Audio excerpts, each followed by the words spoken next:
Vamos lá, então. Então, pessoal, retomando aqui, esse conceito de indústria cultural, criado pelo Adorno e pelo Horkheimer, ele tenta explicar esse fenômeno da indústria, da produção cultural, que se assemelha a moldes industriais. E qual é o problema disso? E aí, ó, se a gente voltar no slide anterior, que a gente viu aqui, ó, o pessoal da escola de Frankfurt está entre esses apocalípticos aqui, ó, essa letra A aqui. Então, eles vão olhar para a indústria cultural e vão ver que ela é um sinônimo de decadência cultural. E olha só que interessante, é o Adorno, se eu não estou enganado, que ele olha para o jazz, né, que é produzido nos Estados Unidos nesse momento, né, por negros do sul dos Estados Unidos, né, uma galera praticamente analfabeta, né, do ponto de vista formal, de saber ler e escrever, mas que produzia música que, assim, na época era tão, abre aspas, estranha, que ele, acho que foi Adorno, se eu não estou enganado, que torcia o nariz para isso. Dizia, não, isso aí é decadente. Hoje em dia, o jazz é visto como sinônimo de extrema sofisticação musical. Então, reparem bem, é o mesmo exemplo do samba que eu expliquei para vocês na aula anterior. Então, o que em uma época é visto como produção, abre aspas, decadente, né? A Mary Shelley também, que eu falei para vocês, em outro momento pode ser visto como produção de alta cultura. O próprio Machado de Assis, né? Um homem negro, que ele produzia até hoje, assim, textos que são indispensáveis para a gente entender o Brasil, né, do século XIX. Tem gente que faz estudo de economia. Assim, o cara fez eu lembro uma vez que eu vi, o cara fez um doutorado em economia só pelos textos de Machado de Assis. Assim, tão profundo que era a capacidade daquele homem de escrever. O Lima Barreto, né, que morreu louco, que tinha seus escritos marginalizados na época, né, hoje é visto como um sinônimo de grande capacidade literária. Então, para a gente ver que, assim, quando eu falo de um ritmo X ou de um ritmo Y, não é para fazer um juízo de valor. Ah, isso é bom, aquilo é mal, que assim, o meu gosto não é parâmetro para ninguém, é só para mim. Mas a interpretação que se dá do ponto de vista sociológico, né, o que se produz do ponto de vista artístico com a indústria cultural é algo padronizado, ok? É tudo igualzinho, a mesma coisa, o mesmo ritmo, mesmo conjunto de letras, né, as temáticas, né? Não foge muito, não tem muita experimentação, é aquilo ali, vamos que vamos. Então, para esse pessoal que olha para a indústria cultural, vê nisso um sinônimo de decadência. Qual é o resultado disso, de acordo com Adorno e Horkheimer? É o que eles chamam de alienação cultural, que é a perda dos referenciais sócio-histórico das formas de cultura. É como se ele dissesse assim, ah, não, mas o que a música sertaneja hoje, ela não necessariamente canta a vida do homem sertanejo no Brasil. Então, façam um exercício de comparação, né? Peguem uma música sertaneja hoje, né, produzida em 2020, e comparem com uma música sertaneja produzida na década de 60, 70 do ano passado.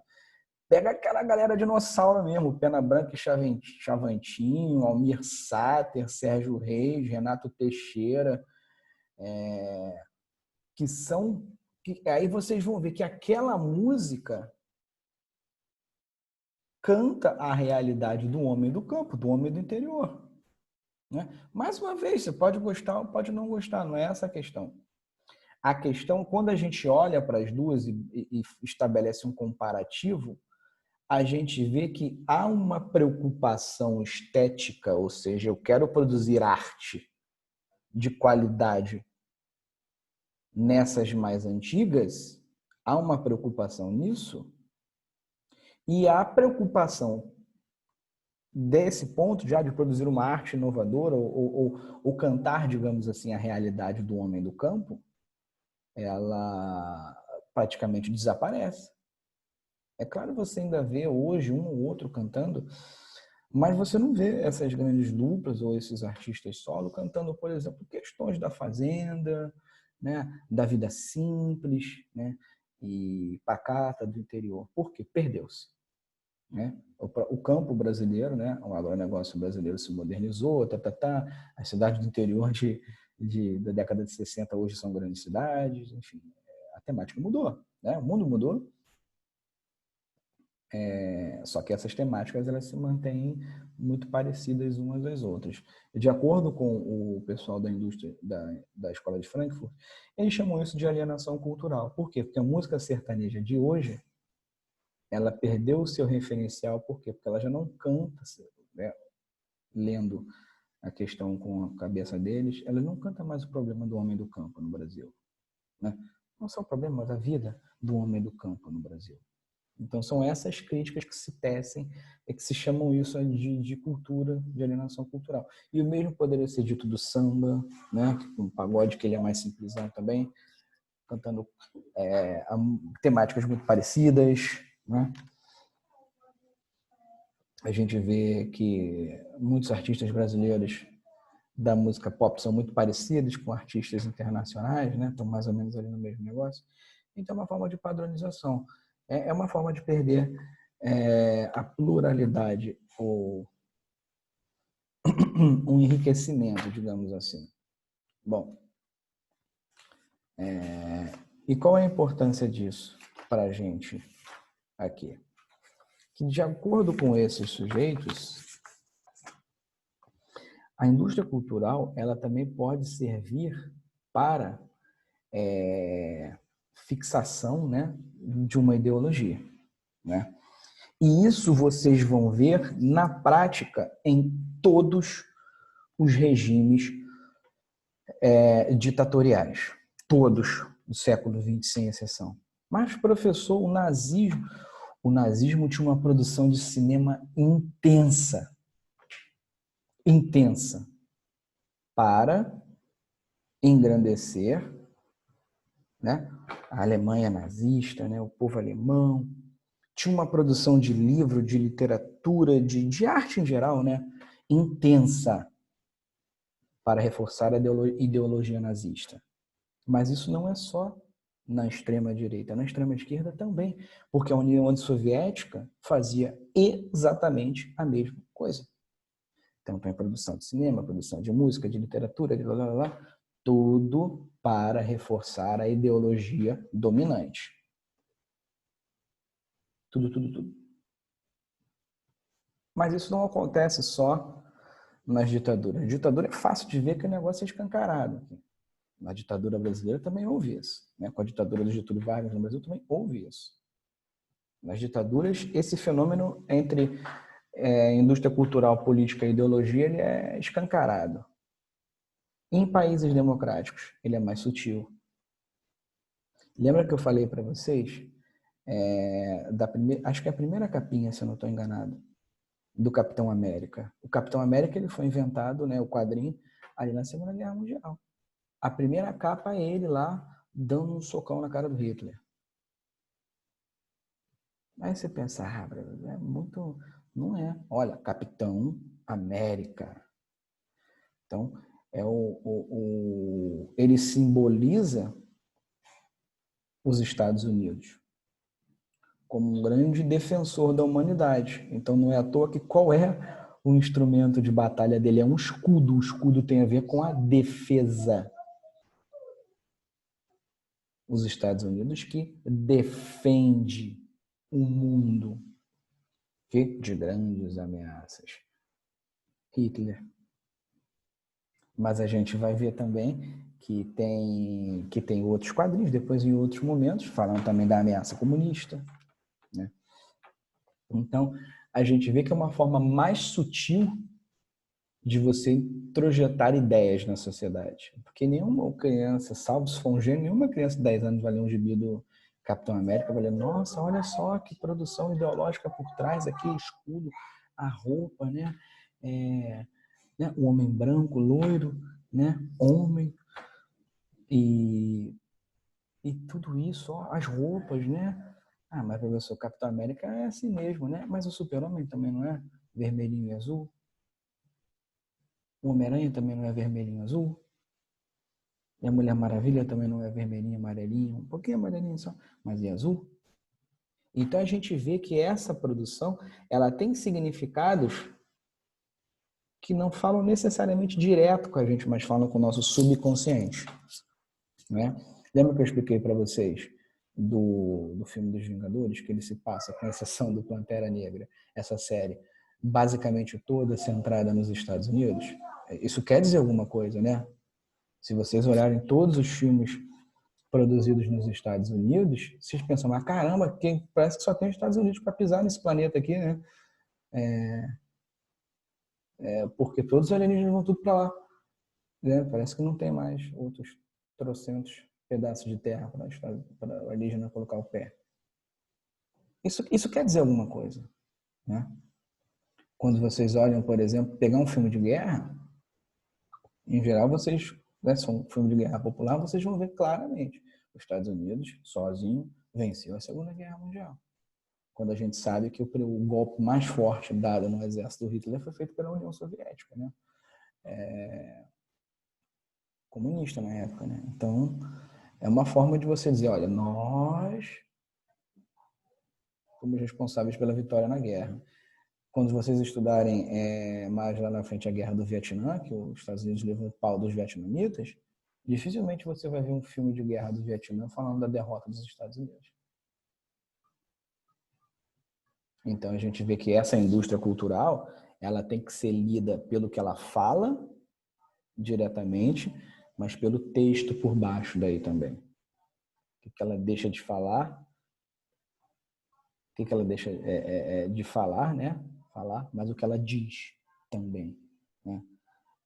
Essas são questões que esse pessoal que vê a indústria cultural como uma forma de imposição de uma ideologia também presta atenção nesses pontos, tá bom? Isso é uma forma de despolitizar, muitos vão dizer, a cultura popular, né? O samba sempre foi muito crítico, né, da sociedade. Por quê? Porque ele era produzido por pessoas que estavam à margem da sociedade, né? Então, ainda que eles não quisessem fazer crítica, eles acabavam cantando a própria realidade, né? E isso saía, ainda que eles não quisessem, como uma forma um pouco mais politizada. Só que a indústria cultural, ela despolitiza. Por quê? Um exemplo do samba, ela tira do samba o poder crítico e deixa nele o poder meramente de entretenimento, meramente de diversão. Eu vou escutar porque o ritmo é legal, é gostoso, e é legal, e é gostoso mesmo. Só que eu tiro a profundidade da mensagem, torno ela um pouco mais pasteurizada, de acordo com os críticos. No nosso caso, aqui a gente vê que hoje há um fenômeno da indústria globalizada.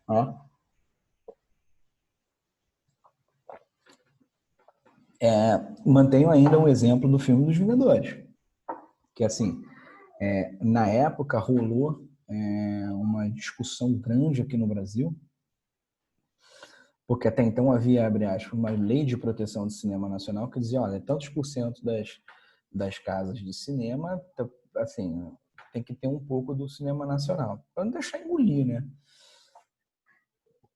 De acordo com os seus defensores. Isso na época dos Vingadores, um pouco antes, isso foi tirado.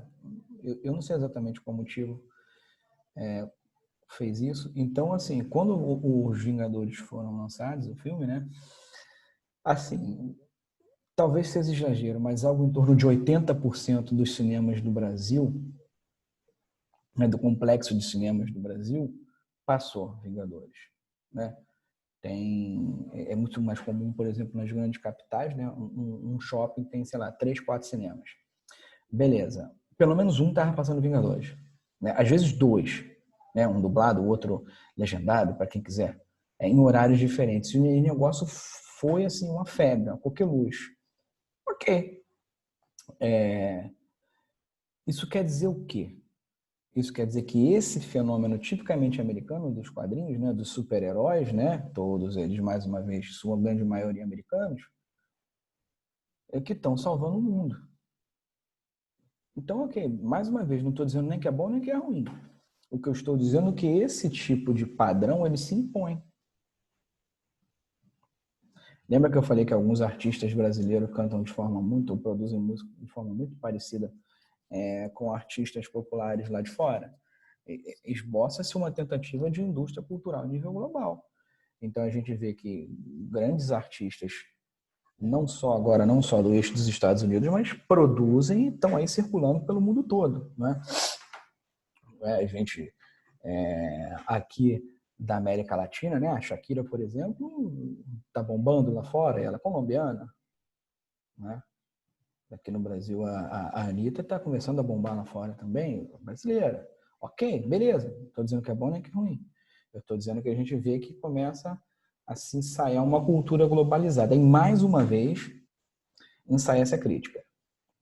Mas será que essa indústria globalizada não vai colocar todo mundo no mesmo padrão, né? Para gostar das mesmas coisas? Será que isso não vai impor, não vai limitar? Então, é uma discussão que se impõe. Vitor levantou a mão. Vitor, manda lá sua dúvida no bate-papo. Acabou a aula. Pô, Vitor, caramba, achei que ainda estávamos. Tá. Então, encerramos aqui, mas já? Meu Deus do céu. Tô aqui todo empolgado falando.